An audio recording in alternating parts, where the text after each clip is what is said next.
You're taught that you can fix anything, especially in a young, healthy body, and then you just stand there and you can't.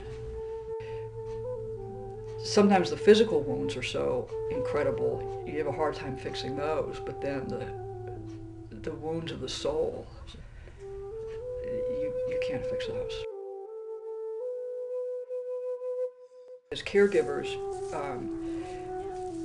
we're very good at compartmentalizing things because that's what you need to do. If somebody comes into the emergency room or is severely injured, or you're in the operating room and something goes wrong, you've just got to snap into, I've been trained to do this, I've been trained to do that. I mean, that's not the time to be in touch with your feelings.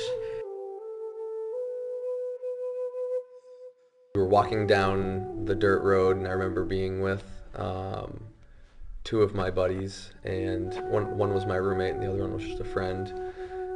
And a mortar had gone off right when we got out of the dining facility. I remember one time very succinctly as we were getting mortared, and it came very close and it was hitting the hospital, and then the strikers went out and they went after the guys. They got a beat on where they were, and then there was a big firefight, and they brought in the strikers and were take care of them, and then they brought in the insurgents, and then we realized that here, right next to each other in the ER, we were taking care of the guys that went out and saved us, and right next to them were the guys that 15 minutes earlier were trying to kill us. So that's the experience of a lot of the military uniformed healthcare providers.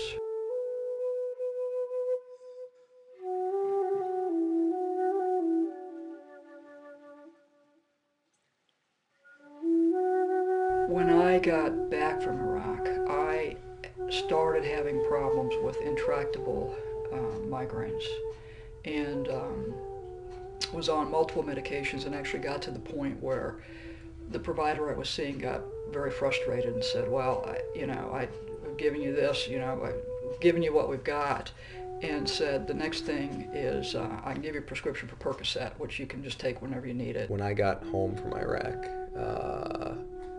it was really hard to integrate back into real life, and the way that I coped was drinking a lot. If you look at the culture and some of the more obvious values and behaviors of the yoga world and the military world, you're going to see, pretty straight black and white opposites. That when you bring those two worlds together, the alchemy of opposites happens. This amazing thing that transcends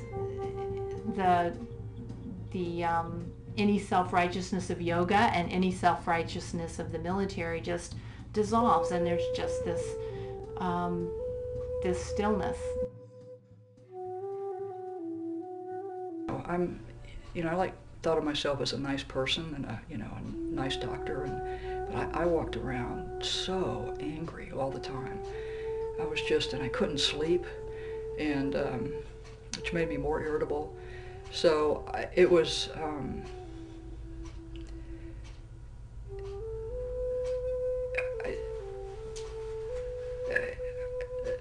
Sorry.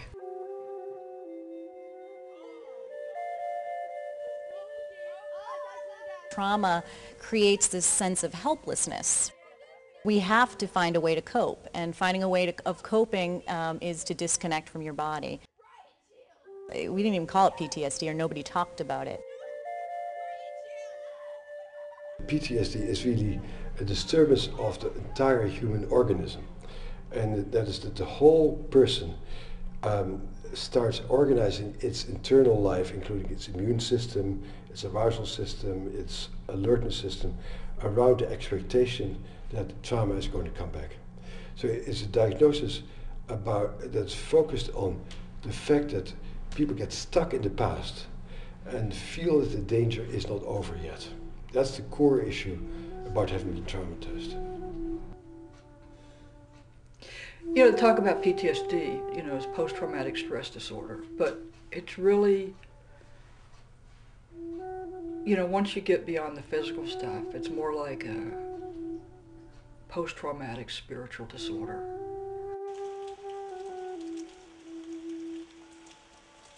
To my mind, basically all good treatments of trauma are somatic treatments, where the whole organism, the whole body, every aspect of our life is involved.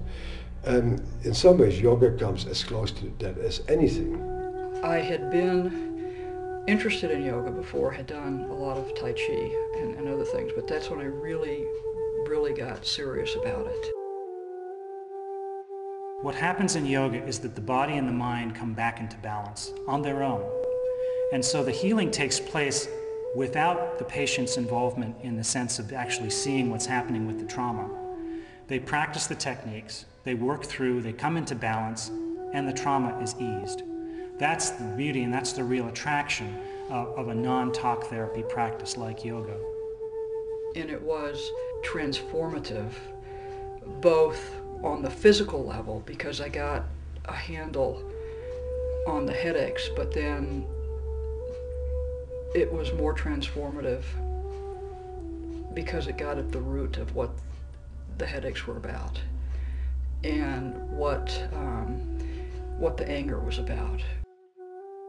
So one of the things that we're finding is that yoga builds resilience, the ability to adapt, the ability to tolerate stress.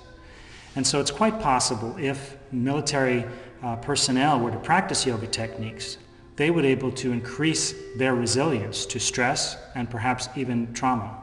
I was only 19 years old and I was just this kid alone, thousands of miles away from my family, not really understanding what was going on.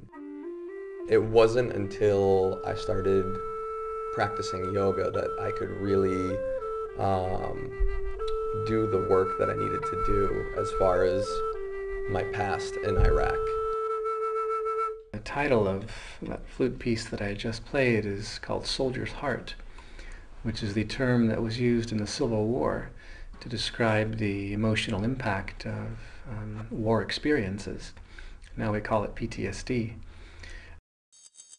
Yoga helps us to become more dynamic, more flexible, better able to respond to what's happening inside of us, what's happening outside of us. And that's what we would call yoga off the mat. Our ability to be out in the world and be dynamic and be flexible and be engaged and have a body that responds, have a physiology that is flexible and dynamic.